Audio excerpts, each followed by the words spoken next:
Olá, meus irmãos e minhas irmãs, que a paz de Deus que excede todo entendimento guarde os vossos corações em Cristo Jesus. Voltar ao altar para que Deus restaure a identidade. Depois do caos de Gênesis 34, Deus chama Jacó de volta a Betel, porque, biblicamente, restauração sempre começa no altar. Vamos ao nosso texto? Deus disse a Jacó: Suba a Betel e estabeleça-se lá, e faça um altar ao Deus que lhe apareceu quando você fugia do seu irmão Esaú. Disse, pois, Jacó aos de sua casa e a todos os que estavam com ele: Livrem-se dos deuses estrangeiros que estão entre vocês. Purifiquem-se e troquem de roupa. Venham, vamos subir a Betel, onde farei um altar ao Deus que me enviou, que me ouviu no dia da minha angústia e que tem estado comigo por onde tenho andado. Então, entregaram a Jacó todos os deuses estrangeiros que possuíam e os brincos que usavam nas orelhas, e Jacó os enterrou ao pé da grande árvore próximo a Siquém.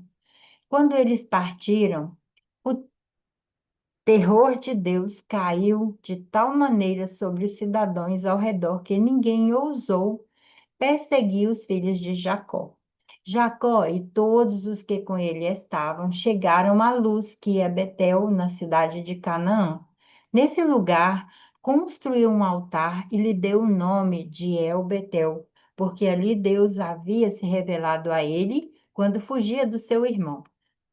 Débora, ama de Raquel, morreu e foi sepultada perto de Betel, ao pé do carvalho, que por isso foi chamado Alon Becute, Alon Bacute.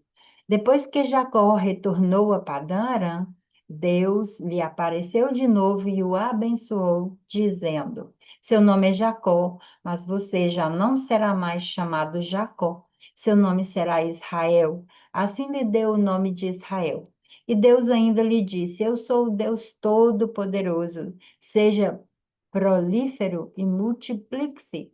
De você procederá uma nação e uma comunidade de nações, e reis estarão entre os seus descendentes. A terra que dei a Abraão, a Isaque, dou a você, e também aos seus futuros descendentes darei essa terra. A seguir, Deus elevou-se do lugar onde estivera falando com Jacó. Jacó levantou uma coluna de pedra no lugar em que Deus lhe falara e derramou sobre ela uma oferta de bebidas e ungiu com óleo. Jacó deu o nome de Betel no lugar onde Deus tinha falado com ele. Eles partiram de Betel e, quando ainda estavam a certa distância de Efrata, Raquel começou a dar à luz com grande dificuldade. E enquanto sofria muito tentando dar à luz, a parteira lhe disse: Não tenha medo, pois você ainda terá outro menino, já a ponto de sair-lhe a vida. Quando estava morrendo, deu ao filho o nome de Benoni, mas o pai lhe deu o nome de Benjamim. Assim morreu Raquel e foi sepultada junto ao caminho de Efrata, que é Belém. Sob a sua sepultura, Jacó levantou uma coluna, e até o dia de hoje aquela coluna marca o túmulo de Raquel. Israel partiu novamente e armou acampamento adiante a Migdal-Eder. Na época em que Israel vivia naquela região, Ruben deitou-se com Bila, concubina de seu pai. E Israel ficou sabendo disso. Jacó teve 12 filhos. Estes foram seus filhos com Lia: Ruben, o filho mais velho de Jacó, Simeão, Levi, Judá, Issacar e Zebulon. Estes foram seus filhos com Raquel, José e Benjamim. Estes foram seus filhos com Bila, serva de Raquel, Dan e Naphtali. Estes foram seus filhos com Zilpa, serva de Lia, Gade e Aser. Foram esses os filhos de Jacó, nascido em Padã Aram. Depois Jacó foi visitar seu pai Isaque em Manre, perto de Kiriat Arba, que é Hebrom. onde Abraão e Isaque tinham morado. Isaque viveu 180 anos. Morreu em idade bem avançada e foi reunido aos seus antepassados. E seus filhos Esaú e Jacó o sepultaram. Aqui finalizamos esse capítulo. Quero trazer algumas reflexões, pensando nesse momento de, após um marco, vamos dizer assim, um novo momento na vida de Jacó, após violências, decisões erradas, desgaste emocional, Deus intervém e fala claramente com Jacó: levanta, sobe a Betel e mora ali, habita ali. Betel é o lugar onde Jacó havia encontrado Deus pela primeira vez, quando ele está fugindo de sua casa e indo para a casa do seu tio. Voltar a Betel significa retornar à origem da fé, à aliança, à identidade espiritual, esse lugar de encontrar-se com Deus. Reflexões que eu posso tirar para o nosso viver. Antes de subir ao altar, é preciso limpar a casa. O que que Jacó faz? Ele ordena que a sua família abandone os ídolos, se purifique, porque ele iria reconstruir essa vida espiritual sem reorganizar nossos valores, nossos pensamentos, nossos hábitos, a forma como nós nos comportamos. Não dá para reparar um altar. Deus protege Jacó, porque quem decide obedecer a Deus sempre está em um lugar de boa decisão. Ao saírem daquele lugar, o terror de Deus cai sobre todos daquele lugar, daquele arredor. E a obediência vai gerar uma cobertura espiritual. Deus está trazendo para eles proteção. Quando nós alinhamos a nossa vida, Deus cuida. Deus nos dá o lugar de proteção.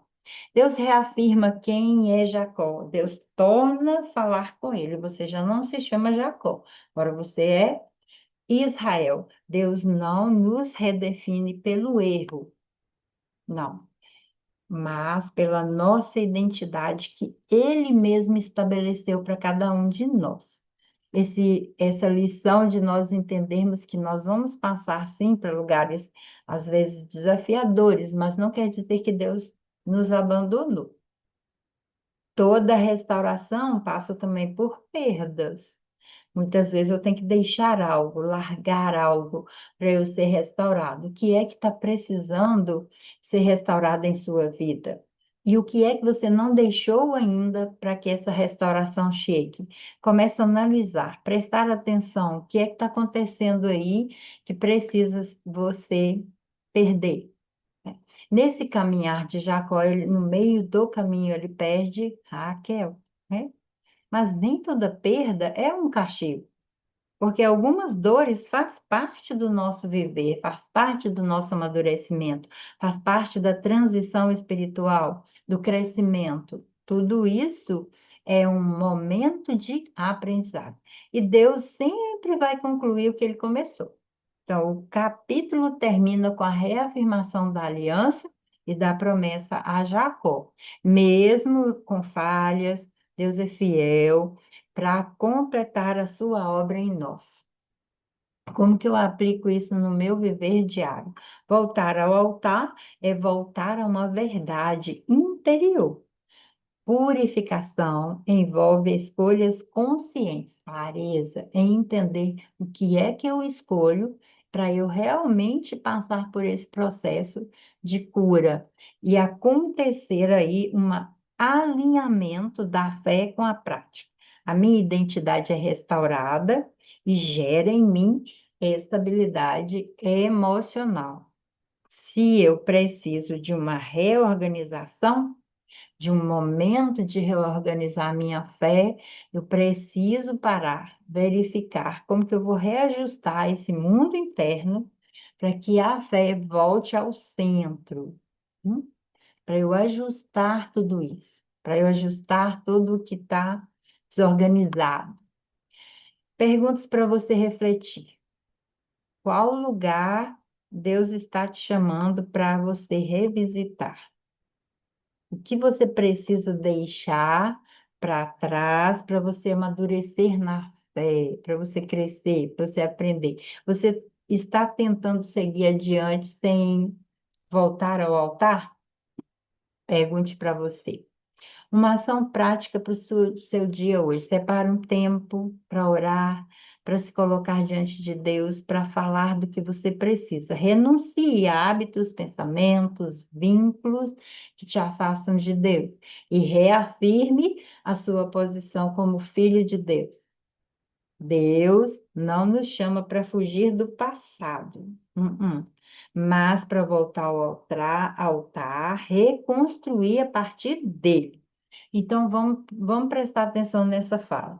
Eu não preciso viver no passado. Não. O passado já foi, já acabou, não tem que viver lá, tem que viver no agora.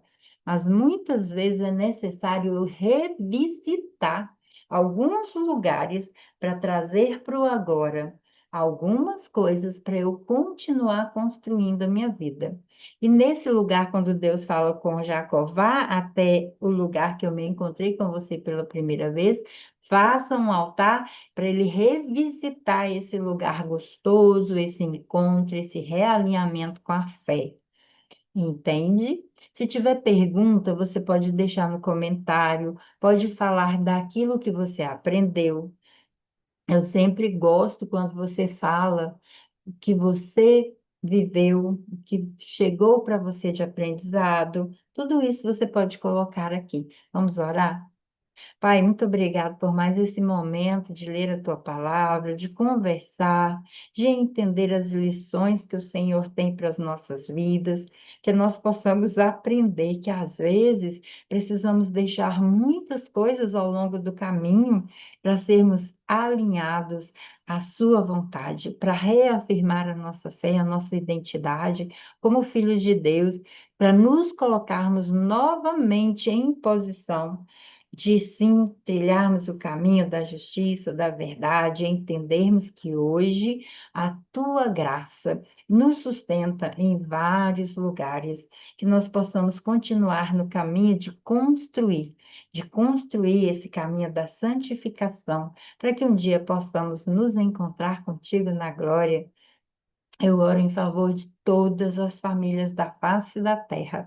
Oro pelos irmãos que estão enfermos, aqueles que precisam ser curados emocionalmente. Se existe uma ferida emocional nesses corações que estão aqui, junto lendo a tua palavra, que eles sejam curados nesse momento. Que a tua mão, Senhor, possa trazer refrigério para a vida de cada um deles. Eu oro no teu nome santo. Amém. Meus irmãos e minhas irmãs, sempre abaixo do vídeo tem uma descrição, tem os nossos grupos, os nossos projetos. Se você quiser fazer parte conosco, venha fazer parte do Projeto Coragem. O Projeto Coragem é esse lugar de nós revisitarmos lugares nossos para construirmos um bem-estar, construirmos a vida que desejamos, para estarmos alinhadas com aquilo que nascemos para ser. Fiquem com Deus, até nosso próximo momento de leitura da palavra de Deus.